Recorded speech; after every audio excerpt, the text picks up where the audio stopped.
Covered this, but when did you start MintPress? I started MintPress about 2 years ago, and I started it because of this void in information that we need from our media. There's thirst that we are really trying to get for this informative kind of news media that our corporate media has been failing to provide us with. How did you fund it? I funded it myself. Okay. And are you still your primary source of funding? Yes. Okay, and you're getting donations from... From our readers and our viewers. Yep. And you were at Channel 11? Yep, I actually interned there. Yep. Okay, when was that? I think that was, I was my last year in college and then a little bit after, so it was in 2009, I believe. I actually have a background in broadcast journalism from St. Cloud State University, and a minor in communications. Listing journalistic contributions? Absolutely, yeah. Okay, yeah. How does one submit stories to you? They actually just have to submit them directly to me on our website. We have, I think there's a submissions at mintpressnews.com, and so readers can get it. We just launched our blog, which is an open blog to increase this national discourse towards social justice issues. About how many contributors have you had? We get about 2 new people a day, so a lot. And we've had it launched for about a month and a half now. So it's very active, and we get people from all over the world joining our blog. So it's really cool.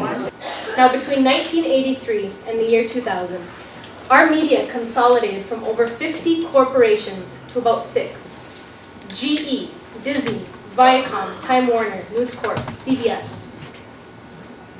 These 6 corporations now own over 90% of what Americans see, hear, and read. These 6 corporations rake in over $300 billion in revenue each year. We don't even know who we're at war with anymore. And speaking of war, the U.S. is now involved in over 134 acts of war. Or none, depending on your definition of war. World War II was actually the last time our Congress declared war. Now, jumping to the current war we're involved in now, the one that the media has actually fear-mongered the public into supporting is the one against ISIS. It has turned into a gravy train for profits. In a report that we conducted at MintPress, since the beginning of this year, the defense stocks of America's top 5 arms producers, Lockheed Martin, Boeing, General Dynamics, Raytheon, Northrop Grumman, are trading at record prices as shareholders reap the benefits from escalating military conflicts from around the world, including that against ISIS. According to a retired NATO Secretary General Wesley Clark that went completely viral just a couple of months ago, and actually the last couple of years, he has revealed that a memo from the Office of the U.S. Secretary of Defense just a few weeks after 9/11 revealed plans to attack and destroy the governments in 7 countries in 5 years, starting with Iraq, moving on to Syria, moving on to Lebanon, Libya, Somalia, Sudan, and Iran. Sound familiar? In a subsequent interview, Clark argues that this strategy is fundamentally about control of the region's vast oil and gas reserves. These are the concerns of the silenced majority. We are silenced by this corporate media, which is why it's more important now than ever that we take our media back through supporting independent journalism, news outlets like MintPress. Because without an independent press acting as a watchdog to those in power, we are only feeding into a system that drives revenue to elitists through the most profitable act of business our nation has come too comfortably to love, which is war. Yeah, it's extremely emotionally draining, but that's actually part of the tactic of being silenced. And it's not just me and the couple people that I mentioned. It's happened to almost nearly every truth teller that we have. Glenn Greenwald, Julian Assange, and even Edward Snowden were smeared at the very beginning. No one cared about what they were saying about the leaks that the U.S. government was spying on Americans, and we had killed way more people in the Iraq War. The media didn't focus on that. It became, well, who's Edward Snowden? Who was his girlfriend in high school? That's what the story was, if you remember that.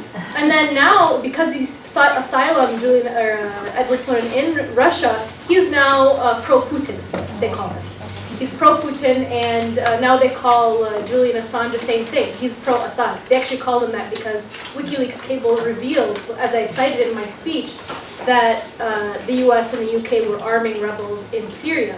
But there is a concerted effort to attack these voices, and I always say, you know, when a journalist is bringing up a story, if you start to notice the conversation drifting into what their hair looks like, how old they are, if it's a man or a woman, how they grew up, the conversation switches over to a personal attack, that's the first thing you should know and say, this is a smear campaign. Not only is it committed by other journalists like Rosie Gray at BuzzFeed, and something that's really interesting about Rosie Gray is that just 6 months ago, she was actually exposed by I think it was TruthDig and by RT, to be a part of a neoconservative ring of journalists, her and a few others, that are being plugged into corporate media newsrooms to push a neoconservative agenda. So it wasn't surprising when I had heard this that that was the same person who not only smeared me, but who smeared Max Blumenthal, who is a renowned, pro-peace journalist. He's Jewish, but he's very anti-Zionist, and she smeared him as well, and she smeared many other journalists. And again, when these people are smeared, it's not about what they're reporting; it's about what they look like, what they're doing, and their personalities.